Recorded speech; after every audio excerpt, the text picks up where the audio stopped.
Hi everyone, this is your host Anya Farber of ZionistAF, and I am beyond excited about my guest today.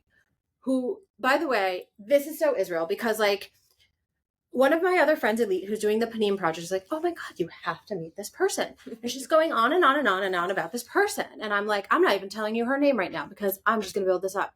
So I go to an event because you guys had the candle lighting at Dizengoff Square circle, whatever. I mean, it's a circle, but it's called the square. But Square. God, we love you, Israel. It's a circle. But anyway, so I go and I just start talking to you, and then I'm like, wait a minute. Oh my God, you are who I'm supposed to meet. You are who is supposed to come on this podcast. And since I'm on bonus time because Delta, now we're still mad at Delta because they screwed with my parents. They kept saying, "Oh no, we're going to fly, rebooking. At least if United was like, "Hey, we're a bunch of cowards," and canceled through the end of the month. Yeah. Delta's a bunch of liars who toyed with people, including my parents, who were like, "Mwah!" But I'm not running. I'm not hiding. We're going to get to all of that in a minute. So I end up talking to you, and I was like, "Oh my God, let's make this happen." Yeah. So because I'm here on bonus time, we were able to make this happen. So I'm just going to have you introduce yourself and the organization, and so people can understand why. You know what? Sometimes things work out for a reason. This is literally what we're talking about. So first of all, introduce yourself as you like for people to find you, and then tell us about this amazing organization that you have. Hi, everybody. My name is Yocheved Yocheved Kim Rettenberg on social media. Kim is you know how people say I have a Hebrew name? Yeah. Well, I have an English name. So it's kind of the opposite. Kim is an English name. Well, Yocheved such a pretty name. So yeah, just go with it. It is. But in America, it's like, oh my God, I can't even imagine. Anyway, I'm the co-founder of Sword of Iron Israel Volunteer Opportunities Facebook page. We are actually opening up as a nonprofit, so I now consider us a real nonprofit, and we operate all things civilian on the civilian side of the war. Okay. So anything having to do with farming, the soldiers, evacuees, there's a whole side to the war that's not showcased and talked about, and that's the civilians that have been affected by what's happened. Yes. And so that's our main focus. And it wasn't just like, oh, something happened on this one day and oh, yeah. Yeah, there's a long-term effect, and there's going to be, unfortunately, a really long healing process even after the war. I say that in quotes for anyone listening. Even after the actual war is finished, there's going to be a very long healing process. Oh, very obviously. So we throw in Hebrew words every once in a while. So Bahor was my second favorite Hebrew word. Don't worry, we'll throw that first one in. It's just not time yet. So this is the thing, guys. So I come and I bring you all these different things, like things that we could, maybe you didn't know or whatever, or ways to help. So literally ways to help. So here's the thing. We need to continue to be together. We need to work together. Mm-hmm. And this is not about, you don't have to be Jewish. It's not about any of it's about being human. Okay. This is a humanitarian issue. So there are Israelis who cannot be in their homes because their homes were destroyed. There are businesses that were destroyed. There are businesses that are in desperate need of help because the majority of their people are in Miluim, the reserve duty. There's a whole host of other issues, and there's people that have put their lives. And now I don't know how much personal stuff you want to share. So we respect people. You share what you want.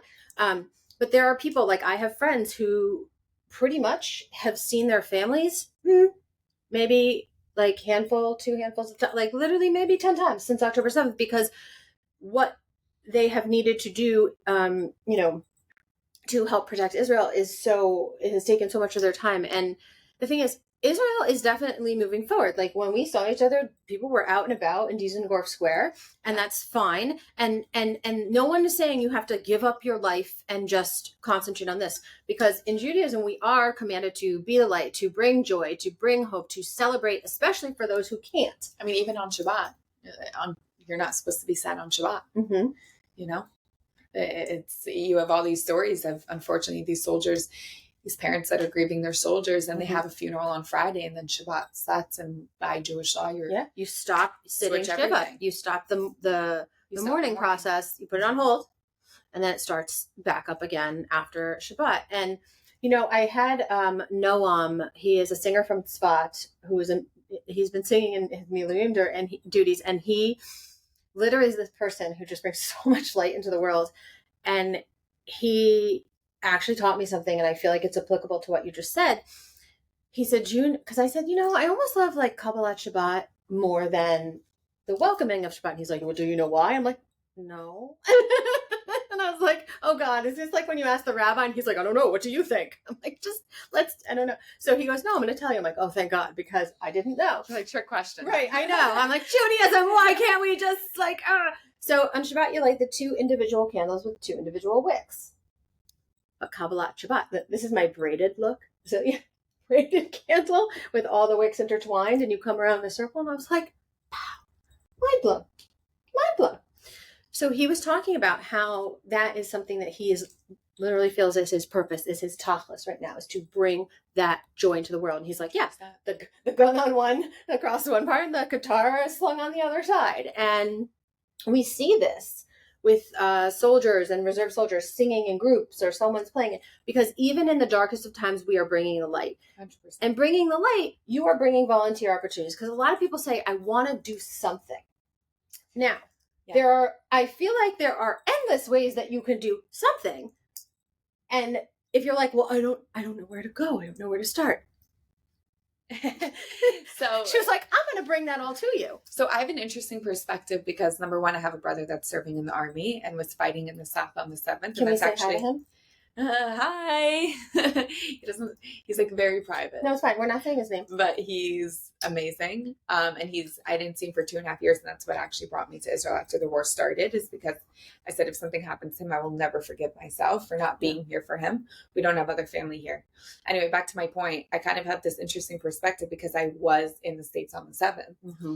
And I understand the helpless feeling that so many, it's not just Jews, it's Christians also. Oh yeah. And so any human. If you're not inside Israel and you're outside Israel and you just want to help, it's the most helpless feeling. And if you are here in Israel and you're not in the army and you're not medically trained, you're like, I need to do something. Yeah. What do I do? I'm here to tell you, there is so much to do. You don't need to feel helpless because there is endless amounts of work that needs to be done.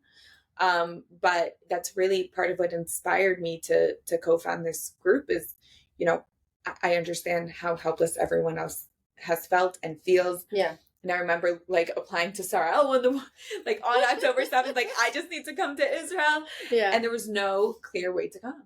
Yeah. And on top of it, like in a just a twist of fate, like, by the way, this is very Israeli. You have to make sure there's food, like whenever you're with people. So we have grapes. My favorite. But I was actually supposed to come at, I think, I don't even remember what date in October, but it was something about 2 or 3 weeks after the 7th had happened. Like I had a ticket, everything was set. But at that point, El Al was saying, if you don't have to come, like if you're not a reserve soldier or someone who's returning home for family or medical or to serve, like, can you please give up your seat to someone who needs to come? So because I was coming for business stuff, and obviously business was on hold, I did that. I shifted my seat to someone, My flight wasn't full, actually. Wow. But you came super quickly. Yeah, I came October 19th. October 20th I landed. But when I was booking my flight, the lady said to me, I have to tell you, like, I have to give a warning, like, by law, I have to tell you, you're about to enter a war zone. Are you sure you want to go? I was like, thank you. I'm familiar with what's going on. Please proceed with my ticket. Wait, what? Yeah, they were like, we need to, like, for legal purposes. I've been living under a rock. We just have to tell you what's going on. And you're like, yeah. Everyone's like, how'd you get a flight? I'm like, I literally went onto the El Al website and I just booked it. Right. Then I canceled it because I got nervous. Then I rebooked it again 10 minutes later. Yeah. Now, here's the thing. Do you or I expect people to come here or come repeatedly? No. There are other ways to help, right? Like, say someone is like, well, I really want to help, but I have 2 really young kids at home and I can't leave. Other ways for me to help. Soldiers, write letters to soldiers, go to rallies, speak out, talk to your synagogue, talk to your local Chabad, your local Hillel. There's a lot of organizations and ways that you can help from the States. Yeah. And the thing is, there's other ways to financially support as well, like that you can, and always, as always, guys, you can contact me. And I did form a 501c3 in the States, like, I think in December. so that when people were looking to get money directly, I was like, here, because the only way that I could do that without it being whatever, I was like, here, no, it's going directly to the nonprofit. So there are nonprofits in the US, but if you want the money to go specifically and directly to Israel, like message me, message on the organization website, because there are things that are needed, and there are and sometimes it's almost overwhelming, the choices. But I do have to say, like, please be careful with where you send your money. Yes, which is why I'm saying, you please, if you have a question, like anywhere that I'm working with, I've verified 100%, because shortly after October 7th, like I helped a lot of these groups create websites and wrote the English, because I love you all, but dear God, stop using ChatGPT. It doesn't work. And, I'm like, okay, these are verified places. And that's the thing. So even things that you think that you see in the States, they may not be what you think. So like, that's why I'm saying, reach out to her, reach out to me, whatever it is. And we will happily get you in touch with maybe the highest need. My son sold bracelets for MADA, which I have one for you. There are these. And by sold, I mean, he raised money. He was like, it's a minimum donation of $2. And I was able to hand over in March when I came. Like, I came with an envelope full of cash, because I was like, I'm not letting one single cent go to a bank for transfer fee or anyone else. So I handed the cash to one of my friends in the spokesperson's office for MADA at their brand new facility in Ramleh. And I was like, here you go. And we were very pleased to find out that it was enough for a defibrillator, which was amazing. But and I spoke to Aryeh Myers, who is the person at MADA that I speak to the most. And I asked him, I said, what do you guys like right now with, all the talk looming? What do you need? Do you need specific things? He goes, no, actually right now we're asking people to put it towards the emergency general fund, so that if something arises, we can then shift the money, because they were able to replace some of the ambulances that were targeted on and around October 7th. And a lot of the supplies that were used or lost because of terror attacks. So he's like, this is what we need. So I can tell you, like, here, this is what they need. And this is the thing, like, you having this group here allows you to give real-time actual information about how to help.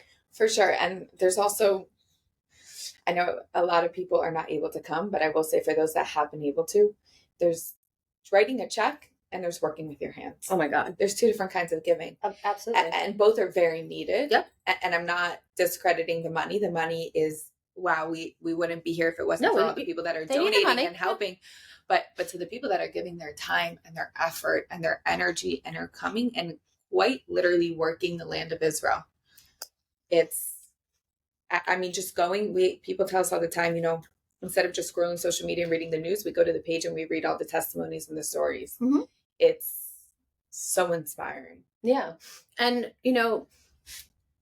Israel has growing seasons for different things. And so at different times of the year, there are areas that still need your support. Again, maybe the people who are working the land are in Miluim. Maybe they were kidnapped. Maybe they were killed. There's a lot of maybes, because I can't say exactly for everyone, but there are different things that are needed at different times, which is why, if you can. I mean, we work with the Beavis family farm. Yeah. Like, just to kind of put into perspective, the whole family's kidnapped. Their extended families having to take care of the farm now. Mm-hmm. So just for perspective. Yeah. And so if you're like that, I know I want to do this specific thing, or I know I want to specifically do something that is involved with IDF. That is why, coming and reaching out to organizations that are working like here on the ground is the most important, because whatever it is that you can do, that's all we're asking. Like, do what you feel comfortable with, do what you can. I also think there's something that, when you give of your time or of your money, you're actually getting more than what you're giving. But I just know that, I'm sure you are experiencing this like immensely right now and all the time. I'm constantly like moved to tears when someone who I don't know here, who doesn't know already how crazy I am that I would just pick up and continue coming to do this work, is like, wait, I'm sorry, one more time. Okay, so you're here. You're talking all about Israel, not just about our situation here on October and what's happened because of October 7th, but here, our country overall, and promoting us and defending us and doing these things for us. Thank you. Or like, I can't, wow. And it moves me. And actually a friend of mine who has a store and a website, she was terribly like impacted by October 7th because she has a store. And I'm actually wearing some stuff from her store. But I was in there the other day just visiting because I wanted to see her. And she said something that was very poignant to me. And she said, if the good, the bad, and the ugly are too much for you, then this isn't your home. It's a place you come. And that's okay. And she's like, and that's okay. But for those of us that this is our home, we're just asking for your help. We're asking for you to stand with us. And she's saying, like, I'm not even asking you to come to my store or order stuff from me online. She's like, I'm just asking you to stand with us, to understand what we're going through. What's the name of her store? I will tag it and put everything in there. Yeah. She's so lovely. And I mean, look, and then I was telling you earlier about my friend in the shook, right? Like, Svika, I love you. And like, so there's not like a name per se for him, but anyone who asks me, I'm like, here's the stall number. And then I'll send them a picture of him and I so that you can just be like, hey, Anya sent me. And, or I have friends on Ben Yehuda Street who have no websites. And as much as I've pleaded with them, Danny and David, to like get an Instagram page, they're like, I don't know how to do that. I don't have time for that. I'm like, okay, like I just, so I'm like, go there and ask for them. Tell them I sent you, because that's what I can do to help. And I think that that's what we're doing. And then again, I want to go back into, so like Elite with her Panim project, which is such a beautiful project. She's taking her talent as a photographer here and then, creating this beautiful coffee table tribute, voices and faces for and of Israel. And we've both been able to be part of this project, which is very humbling, and I'm very grateful. She's amazing. And by the way, I just saw like my proof pictures and I was like, wow, is that me? She's so talented. I know, I saw the pictures. I was like, send them to me. And there are these so it's Panim Project on Instagram. We're gonna tag her in this too. But I feel like the black and white is so moving in general, but like she took it to another level. First of all, you are more beautiful inside than you are outside, which is like very hard to say because like you're so freaking pretty. But holy crap, in your picture, like it's just like, damn. I just feel like it's like warrior goddess, like God, but I feel like she really was able to capture, like, obviously you have a passion and an energy and a drive and this selfless, like, wanting to do the right thing and be there for people. Bahu, very obviously, guys. But like, damn, it's so hard to get that in like a picture. And she did, and blew it out of the water. And she's amazing. And I love that the goal is to print it at Kibbutz Be'eri in the printing press, which, by the way, I have been, working with them, and their energy and their strength is overwhelming, and it reminds me to keep going. So you literally dropped everything and came to Israel to be with your brother, or for your brother, and figure out what it is that you could do. And this all evolved. But what is it like for you? Because you talk about that helpless feeling, and I have to tell you, that's the worst part. When I'm not here, I feel helpless. I feel scared because I'm not here. And I feel like it's so hard for people to understand if you're not here. And again, we don't expect you to pick up or drop everything and just move over here, whether it's temporarily or permanently or whatever it is. We're not asking you to do that. But what we're saying is, like, be open to figuring out ways to help. What has it been like for you since being here? I mean, we're just dropping everything and coming. I'll start off by saying, if you can even put that into words. I'll start off by saying, when I walked out of my house for the last time, I didn't think I was going to be walking out of my house for the last time. I'm incredibly blessed to have supportive people in my life that were able to totally take care of the logistics, packing up my home. I mean, I literally needed all my stuff packed. Like my friends moved me out of my house, and one of my friends took over and moved in. And so I didn't have to worry about like paying the rent and all of that. All these crazy daily life things that, I gave away my car. I gave my car to one of my friends whose kids was starting to drive and they needed a car. So I said, please take it. Yeah, amazing. I just didn't want to deal with like, it was too much to sell it. And also you were kind of just going, and I was just like, go. Yeah. And I couch surfed until about the end of February, beginning of March, when I finally signed an apartment. I have an amazing landlord. She lets me sign like very flexible, like once a month, which is great. But really overall being here, I mean, I've been go since I landed. Since I got here October 20th.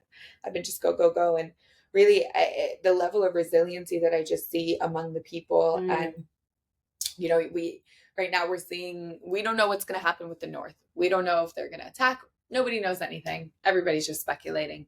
And flights are being canceled. And yet volunteers are saying, oh, you're going to cancel my flight? Okay, how do I get on the next flight? And they're rebooking and they're bringing their kids and they're coming even in this time of uncertainty. And that just goes to show who we are as people. And I don't just say Jews, I say Zionists as a whole. Who Zionists are as people, and the drive and the pull that Israel has on people. Yeah. It's incredibly special. And I think you really see that every day here in Israel, every day. And I think that's so important that you were like, it's not about being Jewish. It's about, being Zionist. It's about being humane, really. And it's about loving like the rights to exist of any people. And it's funny because there's a lot of misconceptions about Israel. I mean, there's a lot. There's like more than we could ever possibly have time for on this podcast because we'd be here for hours and hours and hours. But one of the things that was really shown to me, and I want to say this while respecting some people's privacy, so I'm going to be very general, but here in Tel Aviv, that's about as specific as I'll get. I was speaking to a group of people. It was a mix of people. Some were Jewish, some were Muslim, so the Muslims were Israeli Arabs. They do live in Israel and have I actually have a video of a Muslim praying on Ra'im base. If anybody knows the story of Ra'im base, they got infiltrated with about 65 terrorists. 5 soldiers were killed. The Air Force ended up actually having to blow up the gym with the terrorists in it. That story wasn't super covered, but anyway, I was there last week and I literally have a video of a Muslim praying on the ground. So for those of you that don't think so, an Israeli Arab serving in the IDF he was actually a worker. Oh, working on fixing up the gym that got blown up. Oh, okay. So just for people that don't think that Israel supports all religions, they do. Well, there's a mosque down the street on Higher Cone that Israel maintains, the government maintains. So, look, anyone in Israel have all the same rights. Okay, so there's that. But we were talking, and we were just talking, and I was asking questions, just questions like, oh, how is it for you with this most recent thing? And they're like, I'm Israeli.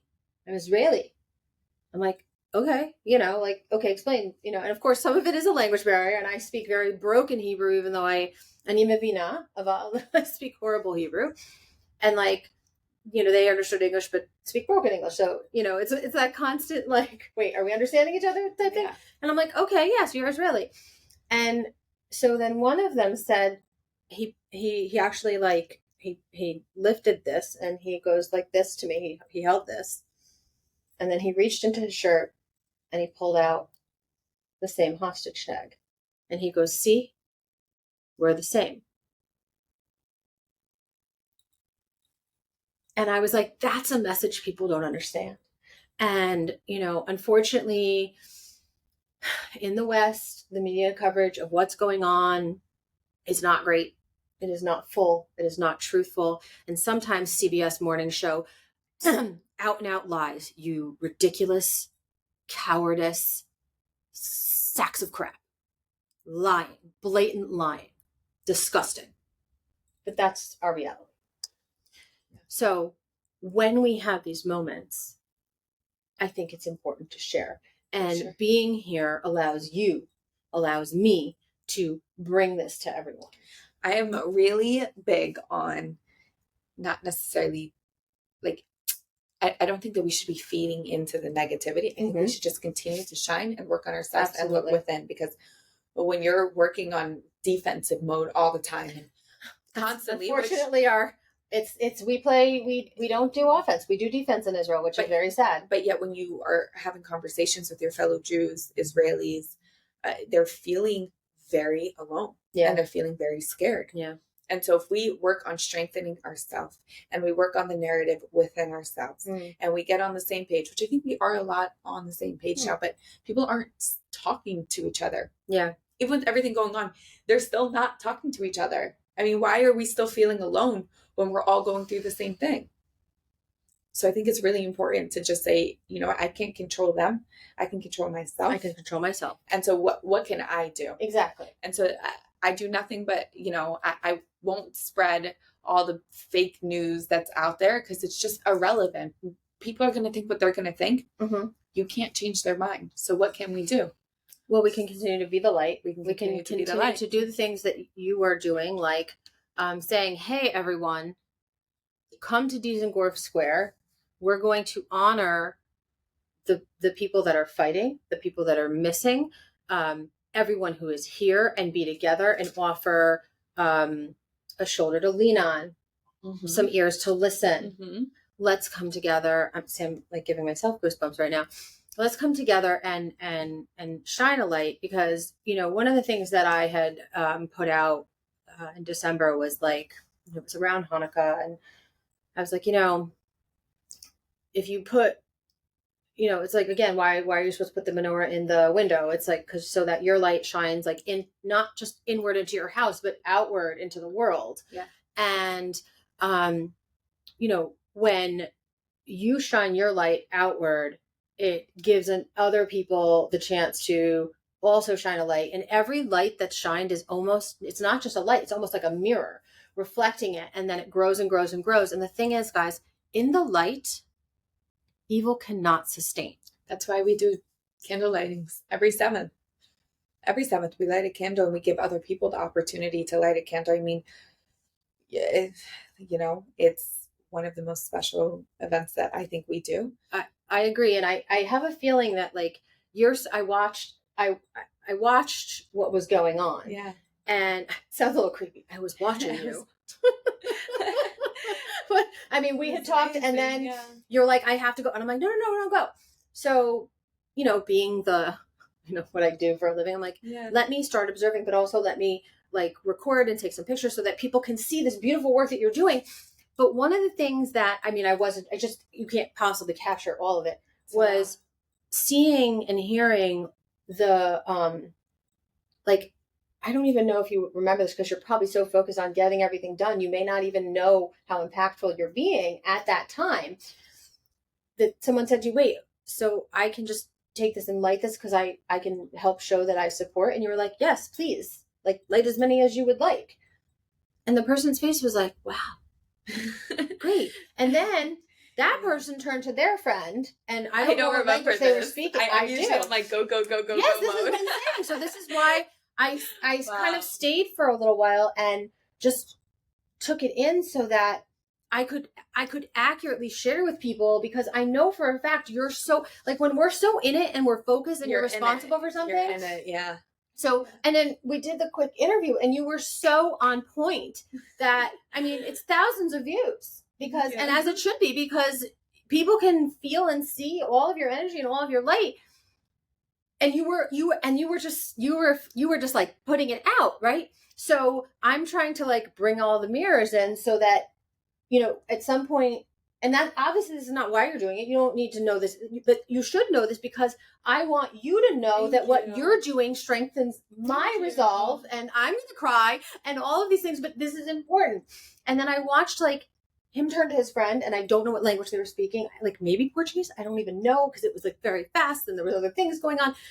And then I was watching like other people kind of sort of whether they were just hanging out, because that is a place where people gather. Yeah, but people don't always stop and look. And so when you light candles, it brings attention to it. So more people stop. Yeah. And so it's like, it creates this whole, when somebody may have just walked by, now there's candles lighting up the whole square, they're going to stop and they're going to take a minute and they're going to think about it. And we try and draw like every month, like we draw like the 9, the 10 with big candles. So people are able to post it on their story and take pictures of it. And we don't do any advertisements. People don't know it's us unless they talk to me or talk to someone else. And I tell them, like, this is something that, you know, is close to my heart. When I first came to Israel, Dizengoff Square was lit up every night with candles, and its community kept up. And so people stopped doing it over time.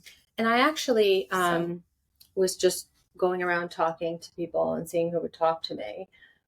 You know, as when I approached you, I had my press pass out just so you were like, why is this person like asking me? Like, 'cause some people need to know why you're asking questions, and some people want to talk and some people don't. And I respect anyone who doesn't want to talk. But if you want to talk and you're watching this and I haven't been able to talk to you, just reach out to me. Because I just wanted to I wanted to understand how they're feeling, whether they're you know, born in Israel, born in another country, whatever it is, and why are they here? Like, whatever it is, like, how is it? How are you feeling? What are you thinking? So a lot of people were talking about how, I love that life is hard here in Israel. That's what everyone says to you first, right? Life is hard. Life is hard. And it is. Life is, but God puts blessings in your life. Oh my God, very much. And the thing is, I think that just because something is hard doesn't mean it's not worth it. For sure. And it's more worth it. I think, you know, within the misconceptions about Israel, it's like, this place might be, it's hard here, but it's like the people, the warmth, the way that, like you said, you're like, my landlord is so understanding. Like, she knows why you're here. I think you said she knows why you're here and is like, you know, doing what they can. And there's so many people that have like, you know, it's like, okay, they're giving. And the thing is, like, you go to, you know, you meet with an Israeli and you even just like you go into a shop, do you need water? Are you thirsty? Did you eat something? You know, and it's just this, I mean, there's heated, but there's also warmth in the heat. And you just gotta like learn to navigate it. But people were very willing to share with me. They're like, yeah, it's been particularly tough. Or people are saying to me, every time we hear like a certain amount of sirens, it's like, you know, it's like this PTSD, or this like, what? And it's like, if you think about it, that's I was sitting at a bar and we heard a siren and everyone starts looking around like, is that a siren or is that right? Is it MADA? Is it the police? Is it the fire? Is it or is it like the siren? Everyone's like, you hear a siren and it's like, do I need to run? I've been at a bar when a siren went off and within seconds the bar is empty. But at the same point, but then everyone comes back. We're in the bar. We're still living life. For sure. And listen, I made a video. It said, this is Israel. And we don't go inside for anyone. We don't go inside for anyone. No matter what happens, we will continue to live our life. We will continue to go about life the way that we need to. These people have nothing else to live for except make our life hell. And we won't let them do that because that's how they went. And I was down at the Tayalet last night, and they had every Saturday night, they have this like dancing, different types of folk dancing. And the beach was packed. I mean, it's Saturday, so people love to go to the beach on Shabbos. Hezbollah is coming. Be careful. And everyone's like, okay, we're going to go to the beach. Yeah. And by the way, like all the bars along the beach, like there's like lines to get in. And I was so I took a video. I was happy. like, well, I sent to my friend. I was like, can we go? Like, why are we not at this bar right now? Exactly. Yeah. And so, you know, people are going out, but it's funny. So one of my Israeli friends is like, listen, Anya, it's totally cool because I also walk everywhere. Because I'm like, that's okay, because I'm going to sweat out all of the food that I eat. And it's okay, because I'll just shower. I'll just shower again. It's no big deal. I mean, my hair is so dry, but like, that's okay, because I shower so much. But she's like, no, it's cool that you're walking everywhere, but like, you just need to know where the shelters are along the way. And it's just so like nonchalant, like, Anya, it's fine, but just know where the bomb shelters are. And I'm like, okay. So then I said this to my mom the other day. My mom does not think it's as funny as I do, but it's okay. So someone said to me, oh, well, you're in a hotel And which I am currently, and I am at the Deborah Brown, and thank you to the Brown Corporation, as always, for allowing me to podcast from your hotels, because it's bringing awareness to. And by the way, many of the hotels are still housing families. There are still displaced families 10 months out that are at hotels. And that's one of the things I want. If I'm at a hotel, I want to try and stay somewhere where they're also housing families, because it's important to me to bring attention to that. Mm-hmm. So that's why I'm here.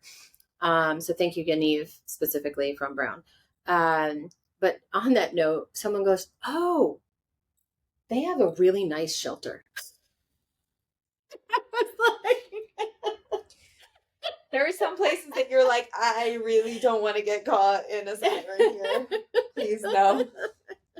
But it's like, oh, don't worry. Like, it's a really nice one. I'm just like, where else do you hear that in the world? And where else is that like, just like, oh, it's okay to say.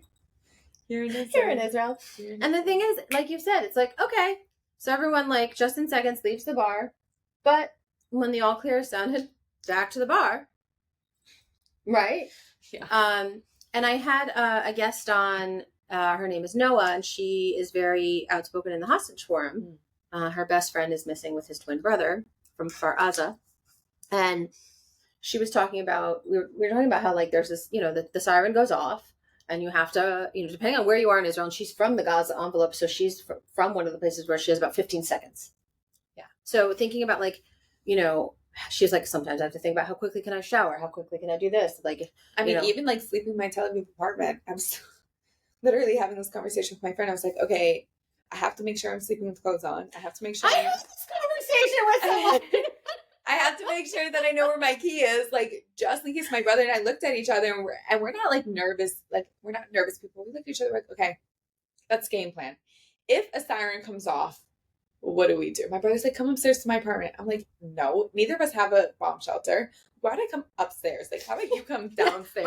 Also, come down to me. Yeah, you come down to me, and my door takes like 2 minutes to open anyway, because it's like rattly. So I'm like, we'll figure it out. But you have to make sure that you're like prepared in the middle of the night. If a siren goes off, by the time you hear the alarm, by the time you get up and get dressed, what are you going to do? And in Tel Aviv, we have 90 seconds. Yeah, and it's funny, and it's kind of crazy to say this. I don't know how seriously I took the drones. Like, I don't know why in my head I thought that the drones were small. And then the drone hit right down the street from my house. Well, I was like, holy shit. So that's a drone? I was like, wait, what? Now, I have a question for you, because I was actually staying somewhere else during that attack. I was actually much closer. And like, at first, well, I didn't wake up, which is weird, because I'm like the lightest sleeper ever. So I didn't even hear anything. I didn't wake up. But like you said, it was like, wait, what? But people were just like, back to normal, and you're like, wait, huh? Like, how did this even happen? But the thing is, this is the reality here. And again, we're not like, this is not a doom and gloom podcast. This is like more like, why don't you look at the resiliency of people? For sure. And look, like you said, because depending on where the shelter is, if it's in your building, you're like, wow, we just get to hang out overnight. It's so fun. Right. But you have like a go bag. I don't know what you call it, a go bag.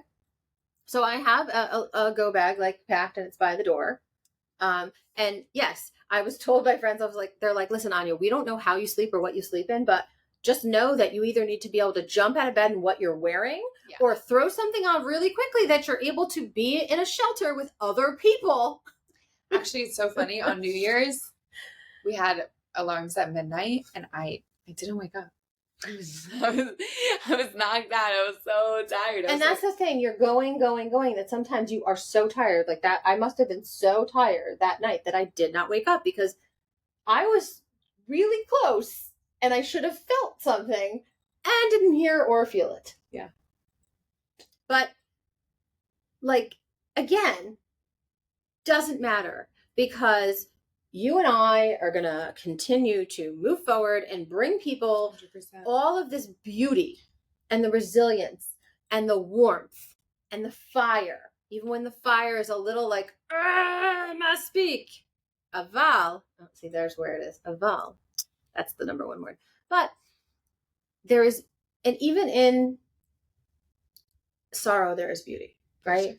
Listen, I say this all the time. There's been a ton of new initiatives, new friendships, long-term friendships, new families. I can't imagine my life before the 7th because of everything that happened, but also the people that have come into my life are now my family. Yeah. And I can't imagine my life. You have a pseudo family now. Yeah. Here. 34,000 people. Yeah. People around the world. And I mean, people that are like, if you want to come visit me, countries around the world, like you always have a place to stay. And, you know, in Israel, people that are really looked after me. I mean, I think I've had probably one of the easiest Israel transitions given the circumstances because of the amazing people of Israel and the amazing people that have come into my life and have helped me be able to stay here. And I'm incredibly, incredibly blessed. I hope that so many more people come to Israel and get to experience the blessings that I've gotten to, even though it's a hard country to be in. Wow, it's so worth it. You know, even just when you like last night, even though it was really cloudy and I didn't get that beautiful, beautiful orange. Tonight's the meteor shower. I'm definitely going to be outside, but just to watch and see everyone and just at the beach and just chill. And oh, by the way, like these two teenagers, like somehow, by the way, how did you guys do this? They one of them lost their phone and it like got buried in the sand somehow. I don't know how, but teenage boys, I don't know. So there was an older guy who was the one with the little metal detector. Yeah. So they ran over to him. He came over and he spent 30 minutes trying to help them find their phone. And God bless this dude. He actually found it. I don't know how.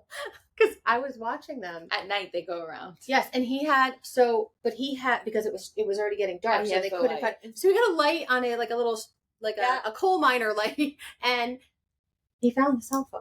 Because that's Israel. And that's what I want you to know. And she's here.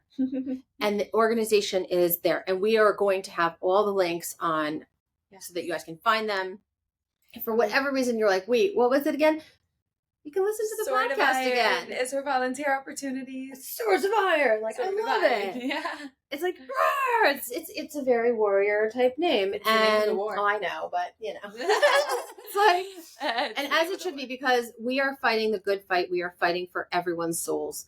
And Israel will never give up. You may bend us, but you will never ever break us. And we're not going inside for anyone. We're not going inside for anyone. We're not. I mean, we're inside right now because it's super air conditioned in here, and we didn't want to be like schwitzing the whole podcast. But inside, we mean not going out because we're scared.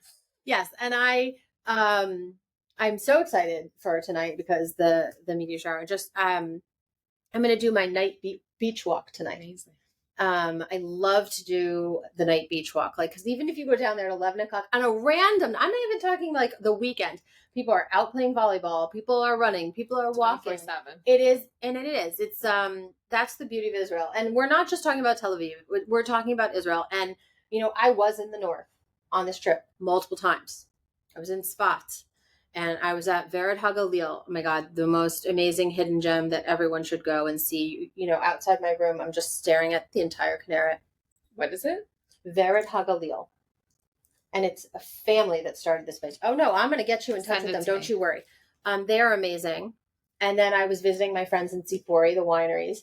And so Israel, like, you know, one of them refers me to the next. And then the guy that I just met on this trip, because he's friends with the winery that I know. And I mean, technically they're like competitors, but that's not Israel. So then he says to me, oh, wait. Before we go to the winery, let's go to my friend's place. He has this whole, like, I don't know if you call it a horse farm and a coffee cart. And I'm thinking, like, a coffee cart? Okay. I get there. It's no cart. It's like a whole. Send that to me. I'm totally going to send it to you. And by the way, you know how beautiful Israelis are. It's like, oh, hello. But then he goes, one of the brothers, it's two brothers that now run their family horse farm. I don't really know what it's called, but he's like, oh, do you want to come in and be with the horses? And I was like, wait, I can go. Wait, I can go pet all the horses? And I was like, okay, because apparently I'm a 6-year-old girl, because I was like, horsies. And he goes, no, come in. So he like, one horse was super curious and he came right over, and then, you know, we're talking and posing for a couple pictures, and then he like leans in and he's like, don't be afraid. And I'm like, he's like, don't look, or don't touch the stove. And I was like, why? And he's just like, oh no, one of the younger horses is about to like bump you from behind because he came over and is very curious. And I appreciated the warning, but I was like, and I feel like that was just a language barrier. Like, hey, I just want, there's the horse coming. And it was just, I mean, what a great time. And this is Israel. Exactly. So you must get in touch with us to find out ways to help, ways to be part of this, ways to share in all of this light and all this fun. Listen, neither of us are selfish people. We're willing to share all of this fun, all of this joy, all of this passion with you. So, Swords of Iron. Sword of Iron is our volunteer opportunities, Facebook, Instagram. We also have a website, IsraelVolunteerOpportunities.com. And we're super excited to be coming out with a bunch of new initiatives soon and new announcements. So stay tuned. Thank you so much for having me. Anytime. And, again, you don't have to just visit them once. Come back again. And if you want to come, get in touch with us. So, as always, ZionistAF, bringing you everything you need to know about Israel. I am your host, Anya Farber, with my beautiful, amazing guest. Swords of Iron, volunteer opportunities. Do not forget, that's where you need to go. So, Lehitro, we never say goodbye. We just say Lehitro and bye for now.